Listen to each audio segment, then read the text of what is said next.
نصوم نهارنا حبا وشوقا ونرجو العفو من رب الأماني. ہم سب اہل ایمان ہیں، اللہ کی توفیق سے اس کے پیارے محبوب علیہ السلام کا کلمہ پڑھتے ہیں۔ اگر کوئی شخص ٹیچر ہوتا ہے تو اس کی کچھ نشانیاں ہوتی ہیں، اگر کوئی وکیل ہوتا ہے تو اس کی بھی کچھ علامات ہوتی ہیں، اگر کوئی آدمی کسی شعبہ ہے زندگی سے تعلق رکھتا ہے تو کچھ خوبیوں سے پہچانا جاتا ہے۔ اسی طرح اہل ایمان کی بھی کچھ نشانیاں ہوتی ہیں۔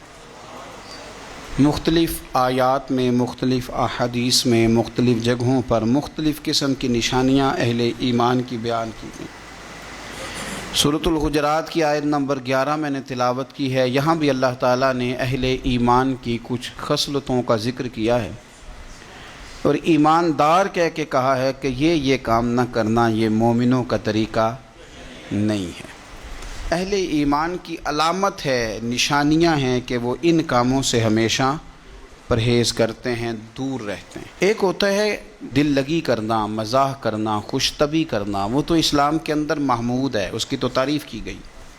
لیکن کسی قوم کا بحیثیت قوم یا کسی برادری کا بحیثیت برادری مذاق اڑانا، یا کسی شخص کے کسی نقص کے سبب سے اس بندے کا مذاق بنا لینا، کسی کے رنگ کا، کسی کے ناک کا، کسی کی آنکھ کا مذاق بنانا، یہ سمجھ لیں کہ جو فوٹو ہے نا مسلمان کی، اس فوٹو پہ مذاق سجتا نہیں ہے۔ ہم تیزی سے اب اس طرف بڑھتے چلے جا رہے ہیں، مذاق کرتے ہی نہیں بلکہ مذاق اڑاتے ہیں۔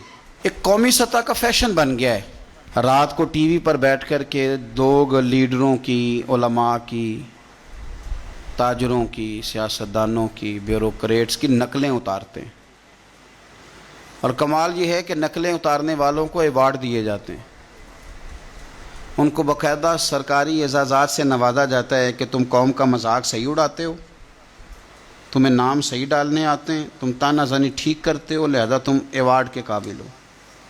اس سے قوموں کے اخلاق بگڑتے ہیں، اس سے آہستہ آہستہ ایک دوسرے کی عزت دلوں میں ختم ہوتی ہے۔ بہت زیادہ مذاق کرنے والے آدمی کا دل مردہ ہو جاتا ہے۔ بہت زیادہ مذاق کرنے والے لوگ جو ہوتے ہیں وہ اپنا وقار ضائع کر بیٹھتے ہیں، لوگوں کی نظر میں ان کی عزت نہیں رہتی، سنجیدہ آدمی کی عزت ہوتی ہے۔ بہت زیادہ لوگوں کا مذاق کرنے والا آدمی خود اپنی نگاہوں میں پریشان ہو جاتا ہے۔ اور کچھ لوگوں کو بڑی بیماری ہے فری ہونے کی، یہ درست نہیں ہوتا۔ جب کسی کے ساتھ فری ہو گئے تو سمجھیں تعلق ٹوٹنے کے قریب آ گیا۔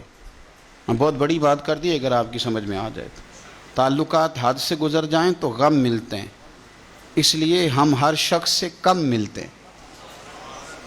تو جب آپ نے مذاق شروع کر لیا نا، کچھ لوگوں کو بڑی بیماری ہے، وہ نہیں دیکھتے کہ یہ میرا بزرگ ہے، یہ میری ماں ہے، یہ میرا باپ ہے، یہ میری بھابھی ہے، یہ میرا بڑا بھائی ہے، یہ میرا استاد ہے، حتیٰ کہ میرا پیر ہے، بس چونکہ عادت پڑ گئی ہے ٹھٹھا کرنے کی۔ اور ہمارے ہاں قومی سطح پہ اس مذاق کو پروموٹ کیا جا رہا ہے، بس ٹھیک ہے چل رہا ہے۔ اور آپ یقین کریں کہ ماں کے ساتھ، باپ کے ساتھ ہمارے جوان مذاق کرنے لگ گئے۔ یہ طریقہ مہذب قوموں کا، مہذب قومیں یہ کام نہیں کرتی، وہ تو تہذیب والے لوگ ہوتے ہیں، ان کا تو انداز فکر اور ہوتا ہے۔ تو اپنی زندگی کو ضروری ہے کہ ہر وقت آپ مذاق کریں کہ آپ خوش طبعی کریں، اچھے لفظوں کے ساتھ آپ بات کریں، اور ایسی بات کریں جس سے کہ آپ کا بھی دل راضی ہو جائے اور سامنے والے کا بھی راضی ہو جائے۔ نبی پاک صلی اللہ علیہ وسلم کی بارگاہ میں ایک شخص نے کہا حضور میں نے سفر پہ جانا ہے تو مجھے ایک اونٹ چاہیے، واپس آ کے لوٹا دوں گا۔ لوگ لے نہیں جاتے ذرا اپنی موٹر سائیکل دینا۔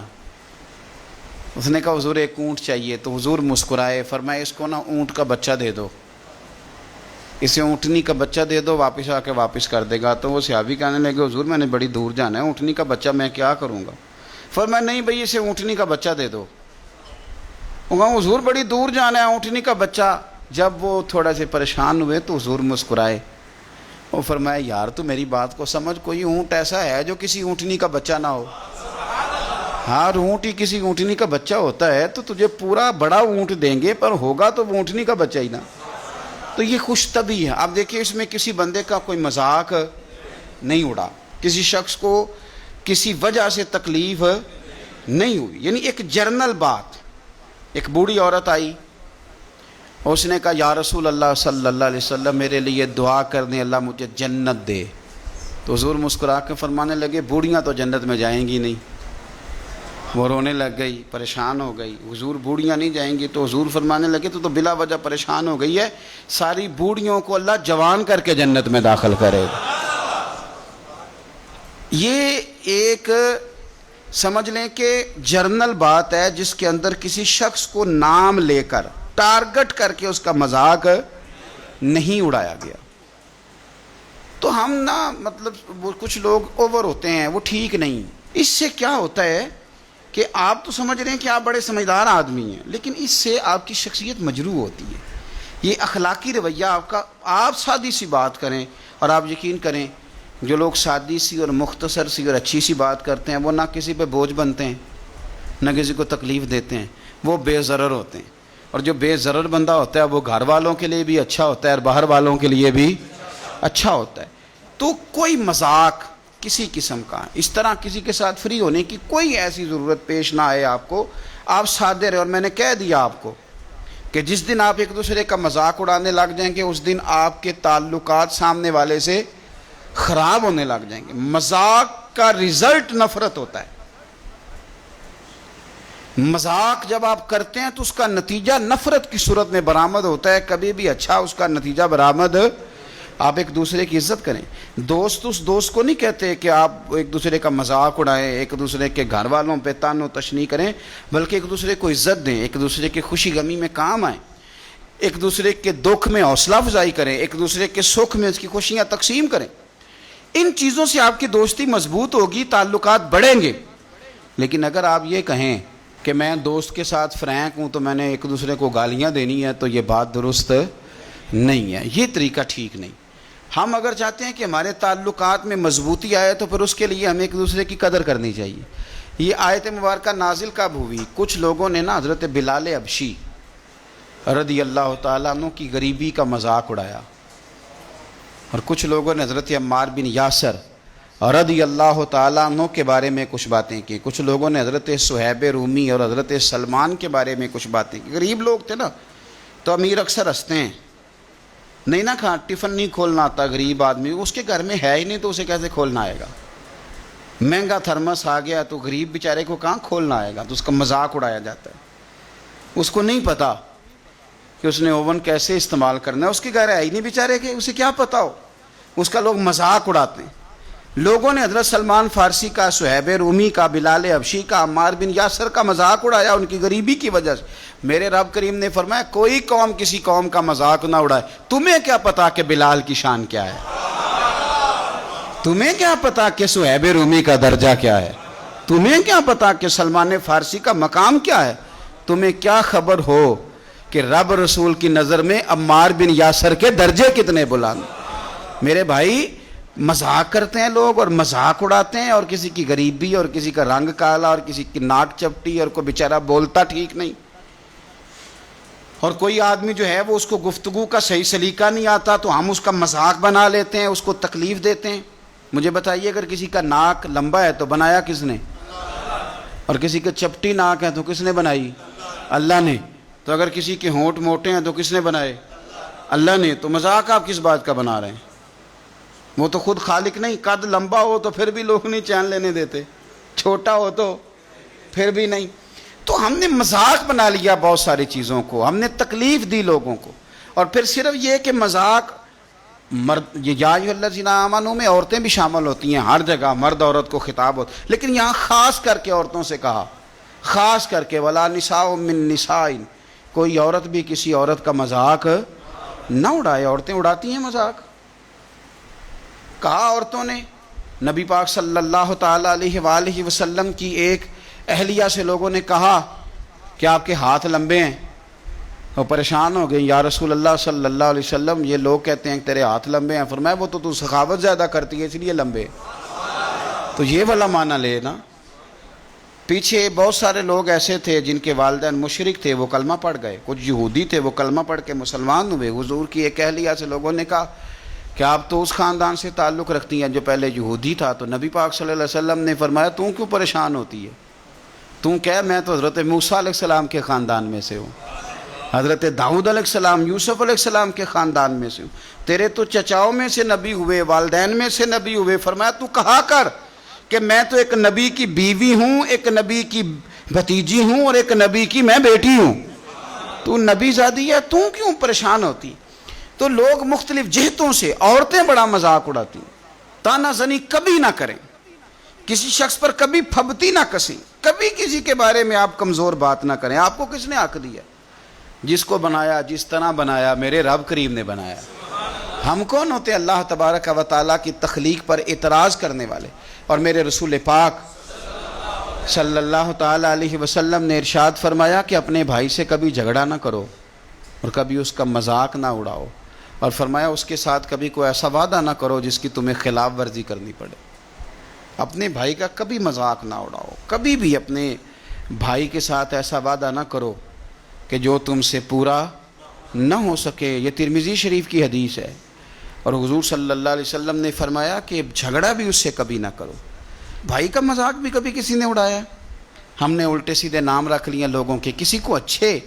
نبی پاک صلی اللہ علیہ وسلم کی حدیث داتا گنج بخش علی اجویری نے لکھی ہے، حضور فرماتے ہیں تمہیں پتہ ہے لوگوں سے تمہاری محبت کیسے بڑھے گی؟ یا رسول اللہ بتا دیں۔ تو حضور نے فرمایا جب کوئی بندہ تمہاری محفل میں ہے اسے جگہ دیا کرو۔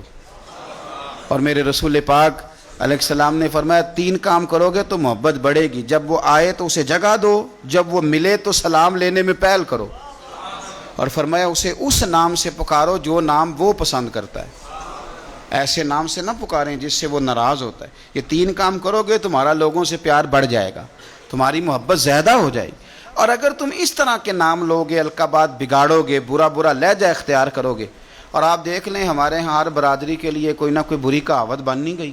جو اپنی مرضی سے اپنے آپ کو بڑا سمجھتے ہیں، انہوں نے اگر چھوٹوں کے بارے میں کہانیاں بنائی تھیں تو ان کے بارے میں بن نہیں گئی، تو پھر کوئی بچ سکتا نہیں۔ اچھے الفاظ کے ساتھ، اور آپ کی گفتگو بتاتی ہے، آپ کا لب و لہجہ بتاتا ہے کہ آپ کی تربیت کس طرح کی، آپ کا انداز بتاتا ہے کہ آپ کس سوچ کے مالک ہیں، اور کس لب و لہجے کے ساتھ آپ کو سینچا اور سجایا گیا ہے۔ اچھی گفتگو، اچھا انداز، اچھا طریقہ میرے رسول کریم صلی اللہ تعالیٰ علیہ وآلہ وسلم کبھی پسند نہیں کرتے تھے کہ کسی کا مذاق اڑایا جائے، بلکہ میرے نبی پاک علیہ الصلوۃ والسلام نے ارشاد فرمایا، یہ حدیث بھی ترمذی میں موجود ہے، حضرت انس بن مالک رضی اللہ تعالیٰ عنہ اس کے راوی ہیں، رسول کریم علیہ السلام نے فرمایا کتنے ہی ایسے لوگ ہیں جن کے بال بکھرے ہوئے ہوتے ہیں اور ان کے بال غبار آلود ہوتے ہیں، مٹی پڑی ہوتی ہے، گرد پڑی ہوتی، اور فرمایا ان کے پاس صرف پرانی 2 چادریں ہوتی ہیں، کوئی مہنگا لباس بھی نہیں ہوتا، اور اگر وہ کسی سے پناہ مانگیں تو کوئی انہیں پناہ بھی نہیں دیتا۔ یہ تو ان کی ظاہری حالت ہے، پر میرے رسول پاک فرماتے ہیں اگر وہ اپنے رب پر قسم اٹھا لیں تو اللہ ان کی قسم بھی پوری فرما دیتا ہے، حالانکہ گرد پڑی ہوئی ہے ان پر، ان کے کپڑے بسیدہ اور پرانے، لیکن اللہ کی نظر میں ان کا یہ مقام ہے کہ وہ قسم اٹھا لے رب پر تو اللہ ان کی قسم پوری کر دیتا ہے۔ اور میرے نبی پاک علیہ السلام نے ارشاد فرمایا، یہ حدیث بھی ترمذی میں موجود ہے، اس کے راوی حضرت سیدنا حارث بن وہب رضی اللہ تعالیٰ عنہ ہیں۔ نبی پاک علیہ السلام نے فرمایا کیا میں تمہیں جنتی لوگوں کے بارے میں نہ بتاؤں؟ انداز دیکھیے گفتگو کا، حضور نے فرمایا کیا تمہیں جنتی لوگوں کے بارے میں نہ بتاؤں؟ یا رسول اللہ صلی اللہ تعالیٰ علیہ وسلم بتائیے۔ تو حضور نے فرمایا ہر وہ کمزور شخص جو تمہیں گرا ہوا محسوس ہو، یعنی لوگوں کی نظروں میں گرا ہوا، ہر وہ کمزور شخص جو بظاہر لوگوں کی نظر میں تمہیں چھوٹا لگے وہ جنتی ہے۔ فرمایا لوگ اسے چھوٹا سمجھ رہے ہیں، پر اگر وہ قسم اٹھا لے گا تو رب اس کی قسم کو بھی پورا فرما دے گا۔ غبار آلود سمجھ کر حقارت سے نہ دیکھ ان کو، انہی کی ٹھوکروں سے سلطنت بنتی اور بگڑتی۔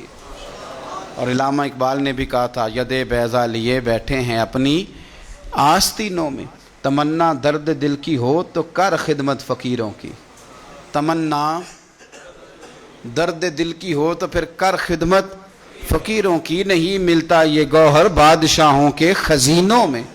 تو بھائی بظاہر جن لوگوں کو لوگ دھتکار دیتے ہیں، جن کی کوئی اہمیت نہیں ہوتی، آج ہمارے زمانے میں اہمیت کس کی؟ شریف آدمی کی کہ مالدار آدمی کی؟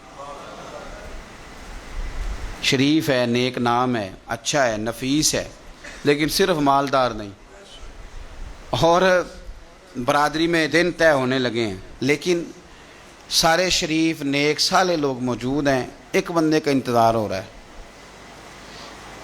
دل کرے تو وہ آتے ہی کہہ دے کہ آپ نے مجھے بڑا پریشان کیا، میرے پاس تو ٹائم ہی کوئی نہیں تھا، میں بڑی تکلیف میں ہوں، کیوں آپ نے مجھے بلا لیا، جو کرنا تھا کر لیتے، میرے لائق جو حکم تھا بتا دیتے. وہ کہانی شانی سنا کے نا وہ چلا گیا. اس میں خوبی بھلا کیا ہوتی ہے؟ جو شریف لوگ تھے، غریب بہن بھائی تھے، وہ سویرے آ کے بیٹھ گئے کہ آج بچے کے دن ڈالنے، لیکن اس رئیس اعظم کا انتظار کیا گیا. وہ آیا ہے اور اس نے بڑی کہانیاں سنائی ہیں اور سنا کے پھر بھی چلا گیا ہے، لیکن غصہ کرنے والوں نے اس کی بات کا غصہ نہیں کیا. اور شریر اور شریف ان دونوں کا بھی آپس میں کوئی مقابلہ نہیں ہوتا. جس طرح مالدار آدمی سے لوگ جھجکتے ہیں، اس طرح شریر آدمی سے، بدتمیز آدمی سمجھتا ہے کہ فلانا بلانا مجھ سے ڈرتا ہے، جی میں کھرا بڑا ہوں نا اس لیے، حالانکہ اسے یہ نہیں پتا کہ تو شریر ہے. وہ تجھ سے بچ نہیں رہا، وہ شر سے بچ رہا ہے. تجھ سے نہیں ڈر رہا، کس سے ڈر رہا ہے؟ فتنے سے، شر سے. تو مذاق کرنا، کسی کو حقیر جاننا، کسی بندے کی تحقیق کرنا، کسی کے لیے چھوٹے جملے استعمال کرنا، یہ اہل ایمان کی نشانی نہیں ہے. ہمارے ہاں تو لوگوں نے بڑے بڑے نام رکھے ہوئے ہیں اور بڑے بڑے ناموں سے لوگ ایک دوسرے کو پکارتے ہیں. اور میں نے کہا کہ وہ نام قومی سطح پہ اب چلے گئے، ایوارڈ ملنے لگے. میرے نبی پاک علیہ الصلوۃ والسلام نے فرمایا تم بہت سارا مال بھی میرے قدموں میں ڈال دو تو پھر بھی میں کسی آدمی کی نقل نہیں اتاروں گا. نقل نہیں اتارتا کسی کی، یہ رویہ درست نہیں. آپ کسی کا ٹھٹھا نہیں بنا سکتے، کسی کی نقل نہیں اتاریں گے، کسی بندے کے بارے میں اس طرح کا رویہ نہیں اختیار کریں گے جس سے اس شخص کو تکلیف ہو. اچھے لب و لہجے کے ساتھ آپ لوگوں سے بات کریں، بیہودہ گفتگو نہ کریں، بے معنی گفتگو نہ کریں، فضولیات میں نہ جائیں، مذاق نہیں بنائیں. اور کچھ لوگ بیچارے ایسے ہیں جو مذاق بھی اڑاتے ہیں اور ساتھ فخر بھی کرتے ہیں، کہتے ہیں پتہ ہے نا پھر مجھ سے بچتا کوئی نہیں. میں نے کہا یار یہ کوئی کمال ہے، یہ کوئی کمال عادت ہے. اور یقین کریں مائیں منتیں کر رہی ہیں کہ پتر مہربانی کر، میرے ساتھ اس طرح کی گفتگو نہ کر. لیکن وہ کہتا ہے جی اماں میری آپ کو پتہ ہے طبیعت ہر وقت ہنسنے ہنسانے کی. بھئی ہنسنے ہنسانے کا بھی ٹائم ہوتا ہے، رونے لانے کا بھی ٹائم ہوتا ہے. رویا بھی تو کرنا. قرآن نے کہا فَلْيَضْحَكُوا قَلِيلًا وَلْيَبْكُوا كَثِيرًا، زیادہ رویا کرو کم ہنسا کرو. یہ قرآن مجید نے فرمایا.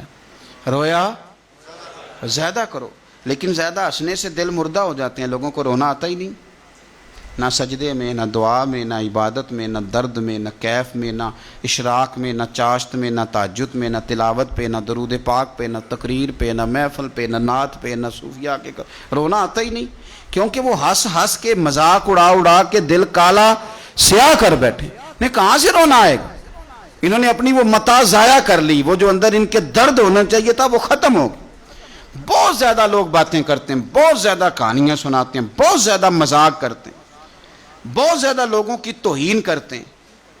تو آپ یہ بتائیے کہ اللہ کے کسی بندے کی توہین کرنا یہ کوئی روا بات ہے؟ ایک پروفیسر صاحب تھے، وہ بیچارے ابھی تک ٹھیک نہیں ہو سکے. پتہ ہے ان کے ساتھ حادثہ کیا ہوا؟ لکڑی کی کرسی تھی اور کرسی کا ایک پایا ٹوٹا ہوا تھا. بچوں نے شرارت کری تو وہ اسی طرح جوڑ کے نا اس کے ساتھ تو رکھ دی. ٹیچر، پروفیسر، لیکچرار، پڑھا لکھا بندہ کرسی پہ بیٹھا، نیچے سے وہ ایک پایا کھسک گیا، نکل گیا تو بیچارہ گر گیا. اس کا یہ پیچھے سے نا چوکنا ٹوٹ گیا. 2 دفعہ آپریٹ کرایا ہے تو وہ پھر بھی ٹھیک نہیں ہوا. ساری زندگی کے لیے انسان محتاج ہو گیا. کون پرسان حال ہے؟ اور یہ بہت سارے لوگ ہیں، اور کئی لوگ ان لوگوں کی سپورٹ کرتے ہیں، کہتے ہیں بڑا خوش مزاج آدمی ہے جی، سب کو ہنساتا ہے. بھئی ہنسانے کے لیے جھوٹ بولنا حرام ہے، ہنسانے کے لیے غلط حرکت کرنا حرام ہے، جھوٹا لطیفہ سنانا حرام ہے. آپ غلط انداز اختیار کریں گے. بچے بڑے خوش ہیں جی، بڑے راضی جا رہے ہیں. کس طرح راضی جا رہے ہیں؟ موٹر سائیکل پہ 1 ویلنگ کر رہے ہیں، موٹر سائیکل غلط چلا رہے ہیں. کیوں؟ خوش ہو رہے ہیں، مذاق کرتے ہوئے جا رہے ہیں. گاڑیوں والوں کو شغل. یہ جنوبی پنجاب میں بڑا سخت حادثہ ہوا تھا. وجہ کیا تھی کہ 2 بچے موٹر سائیکل غلط انہوں نے کراسنگ کی، بیچارہ ٹیوٹے والا ان کو بچاتے بچاتے کھمبے سے جا لگا. 11 لوگ مر گئے کیونکہ ہمارے بچے مذاق کر رہے تھے. جوان لوگ مذاق کر رہے تھے، آپ کے مذاق نے تباہی کر دی. کوئی پوچھنے والا نہیں، کوئی بات کرنے والا نہیں. جو یہ اللہ خیر کرے ہمارے روڈ سے نا، یہ گجرانوالا سے وزیر آباد کی جانب جمعرات اور جمعے کو آپ گزر نہیں سکتے. یہاں ایک مزار شریف ہے بابا جی پیر شاہ صاحب رحمۃ اللہ علیہ، وہاں موٹر سائیکلیں اور چاند گاڑیاں جاتی ہیں، تو ان سے آپ نے خود ہی بچنا ہے. وہ بابا جی دی حاضری دین چلے، پتہ نہیں بابا جی نے ان کو یہ کہا تھا کہ آنا تو تیز چاند گاڑی چلا کے آنا ہے نا جی. عجیب تماشا. بابا صاحب تو ایک مجذوب درویش آدمی تھے، دربار شریف پہ جائیں، فاتحہ پڑھیں، آ جائیں. آپ نے تماشا بنایا ہوا ہے، پانی کے مٹکے بھر بھر کے تو گرائے جا رہے ہیں. آپ کو تو حکم ہے کہ وضو کے لیے صرف اتنا پانی لیں جتنی ضرورت ہے، زیادہ پانی استعمال نہ کریں. بلکہ ہمارے بزرگوں نے یہاں تک لکھا کہ جب آپ منہ میں پانی ڈال لیں، انگلی پھیرنی ہو تو ٹوٹی بند کر لیں، نل بند کر لیں. زیادہ پانی استعمال کس نے کہا تھا یہ کام کرنے کو؟ مجھے بتائیں. حضرت سلطان باؤ نے اتنی کتابیں لکھی ہیں، اتنی کتابیں. روحی شریف ان کی کتاب ہے، اور ابیات باہو آپ دیکھیں کتنی شاندار کتابیں. انہوں نے تو نہیں کہیں ذکر کیا کہ یہ بیری لگی ہوئی ہے میرے دربار پہ تو اس کے نیچے بیبیاں بیٹھیں تو ایک بیر گرے گا تو بیٹا ہوگا. انہوں نے لکھا، لیکن جن کی دیہڑیاں چلنی تھیں ان کی چلنے لگ گئی ہیں، وہ چل رہی ہیں. بڑی بڑی رسمیں ہیں. بابا فرید کے مزار پہ جی تالا کھلے گا تو اتنے من زعفران ہوگا تو فلانی شے ہوگی تو پھر تبرک ہوگا تو پھر بٹے گا. بابا صاحب نے کتابیں لکھی ہیں، بابا صاحب نے اس کے اندر یہ چیزیں کیوں نہیں لکھی؟ وہ تو فجر کے بعد لوگوں کو حدیث پڑھاتے تھے، فقہ پڑھاتے تھے، اثر ہو جاتی تھی تو قرآن پاک کی تفسیر بیان فرماتے تھے. تمہیں سورۃ فاتحہ سیدھی نہیں آتی، تم کس حساب سے دعویٰ کرتے ہو کہ ہم بڑے جناب فلاں ہو گئے؟ خدا را مہربانی فرمائے. یہ کوئی طریقہ ہے؟ گاڑیاں جا رہی ہیں بڑے زور شور سے اور جناب یہ ہو گیا اور وہ حاضری دینے جا رہے ہیں تو جس کو مرضی یہ تکلیف دیں گے، اس کی اجازت نہیں ہے، بالکل نہیں ہے. تو میں یہ عرض کر رہا ہوں کہ کسی کا مذاق بنانا، پھبتیاں کسنا، اور کوئی بھی گھر کے اندر یا گھر کے باہر کوئی بھی ایسا مذاق کرنا جس سے دوسروں کی جان تکلیف میں آ جائے، اذیت میں آ جائے. میں نے اخبار میں پڑھا، ایک صاحب نے کسی جگہ فون کر دیا کہ تمہارا ابا انتقال کر گیا. جھوٹا فون. ہمارے پاکستان میں ایک باقاعدہ لوگوں نے دن رکھا ہوا ہے جھوٹ بولنے کے لیے، جھوٹ بولنے کے لیے باقاعدہ کہ جی ذرا ہوشیار رہنا، لوگ آپ سے مذاق کریں گے. ایک باقاعدہ دن رکھا ہے، یہ اہل ایمان کا طریقہ، جھوٹ بولنے کا دن اس کو کہتے ہیں. تو اس دن کسی نے کسی کے ہاں فون کر دیا کہ تمہارا ابا انتقال کر گیا. بچے تو خیر روتے رہے، دوڑے جس طرف اس نے کہا تھا، سارے بھاگ گئے. لیکن پتہ نقصان کیا ہوا؟ ماں ہارٹ اٹیک سے پیچھے فوت ہو گئی. اس ظالم نے بعد میں کہا میں نے مذاق کیا تھا. ایک آدمی کی جان چلی گئی، اس کی بیوی کو ہارٹ اٹیک آ گیا. عورت کا بغیر خاوند کے وہ سمجھتی ہے کہ میری تو ساری خوشیاں چلی گئیں، میرا تو سر کا تاج چلا گیا. اتنا بڑا تکلیف والا معاملہ بنا کہ کیا کیا اس نے 2 منٹ کے لیے، اور الٹا وہ وضاحتیں دے رہا تھا، تمہیں پتہ نہیں کہ آج لوگ مذاق کریں گے، تم نے سچی سمجھ لیا ہے، تم دوڑی آئے ہو. ہم لوگوں نے بڑی قباحتیں پیدا کر لی ہیں، بڑی قباحتیں. مذاق میں آ کے، مذاق میں وہ بہنیں گئی ہیں بھائی کی منگیتر کو دیکھنے، اور بھائی گئے ہیں تو واپس آ کے اسے مذاق کیا کہ وہ اس طرح کی ہے، وہ اس طرح کی ہے، وہ تو یہ کہہ رہے، یہی حال لڑکی والوں نے کیا. نفرت پیدا کر دی شادی سے پہلے. آپ نے مذاق کیا اور آپ نے ان کو ساری زندگی کے لیے تکلیف میں مبتلا کر دیا. ہمارے 2 منٹ کے مذاق نے کتنے کتنے نقصانات کیے. ہم نے لوگوں کو تکلیفیں دی، اذیتیں دی، آزمائشوں میں ڈال دیا، پھبتیاں کسی. ہم نے سوچا ہی نہیں کہ دین اسلام ان چیزوں کی 1 منٹ کے لیے بھی حمایت نہیں کرتا. آپ اچھی سوچ کے مالک ہیں، آپ کو خیر کا جملہ کہنا چاہیے، آپ کو اچھے لفظوں کے ساتھ لوگوں کو یاد کرنا چاہیے. کوئی آدمی بیچارہ صحیح چل نہیں پا رہا تو اس کا مذاق، اگر کسی کی آنکھ تکلیف میں آ گئی ہے، ایک آنکھ، تو اس کو کانا کہہ کے اس کا مذاق. میں آپ یقین کریں کہ بوڑھے اساتذہ کا مذاق، یہ چیزیں درست نہیں ہیں. میرے نبی پاک علیہ الصلاۃ والسلام نے ارشاد فرمایا، جو لوگ بہت زیادہ دنیا میں مذاق کرتے ہوں گے نا، قیامت کے دن ان کو جنت کے ایک دروازے سے آواز دی جائے گی، آ جاؤ جنت میں آؤ. تو وہ جب جنت کے قریب جائیں گے نا، انہیں وہاں سے آواز آئی ہے، اس دروازے کے قریب جائیں گے تو دروازہ بند کر دیا جائے گا. یہ مذاق اڑاتے تھے لوگوں کا دنیا میں. پھر دوسرے دروازے سے آواز دی جائے گی، اور جب وہ اس دروازے کے قریب آئیں گے تو وہ دروازہ بند کر دیا جائے گا. پھر تیسرے دروازے سے آواز آئے گی, تم اگر مذاق کرتے تھے تو لو پھر آج تمہیں مذاق کی سزا دی جا رہی ہے. انہیں کئی دروازوں سے بلایا جائے گا, اور جب سب دروازے بند کر دیے جائیں گے تو پھر بلایا جائے گا, تو اب وہ مایوس ہو جائیں گے کہ شاید میں اب جنت میں داخل ہو سکتا نہیں. کیوں؟ انہوں نے لوگوں کے مذاق اڑائے دنیا میں, کسی کے رنگ کا, کسی کی برادری کا, کسی کی ماں کا, کسی کے والد کا, بچوں کے سامنے مذاق, اس کی نوکری کا, اس کے قبیلے کا. میرے نبی پاک علیہ السلام ہمیشہ لوگوں کو عزتیں دیا کرتے. حضور عزت دیتے, کوئی شخص آتا تو اس کو اس طرح کا اعزاز دیتے کہ اسے محسوس ہوتا کہ یہ بہت بڑی اعزاز کی بات ہے, میرے لیے بہت بڑی شان کی بات ہے, بڑا مرتبہ ہے.